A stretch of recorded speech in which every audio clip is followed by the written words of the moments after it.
মায়ের পায়ের জবা হয়ে ওঠ না ফুটে মন, আমার মায়ের পায়ের জবা। তো হে গাইস, কেমন আছেন আপনারা সবাই? আশা করছি ভালো আছেন। তো আজকে আমরা যাব ভবানীপুরের মধ্যে অবস্থিত ঝিঙ্গেশ্বরী কালী মন্দিরের দর্শনের জন্য।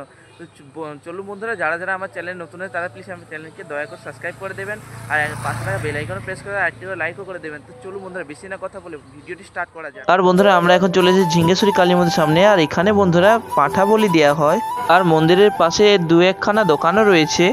আর বন্ধুরা, মন্দিরের পেছনে কিন্তু একখানা পুকুর রয়েছে। আর বন্ধুরা, এখানে কিন্তু ঠাকুরের পুজো চলছে। আর বন্ধুরা, আপনাদেরকে একটা কথা জানিয়ে রাখি যে এই ঠাকুর কিন্তু সব রকম ভোগই কিন্তু গ্রহণ করে, যেমন ধরুন মাছ, মাংস, কাঁকড়া, যাবতীয় জিনিস কিন্তু এই ঠাকুর গ্রহণ করে থাকে।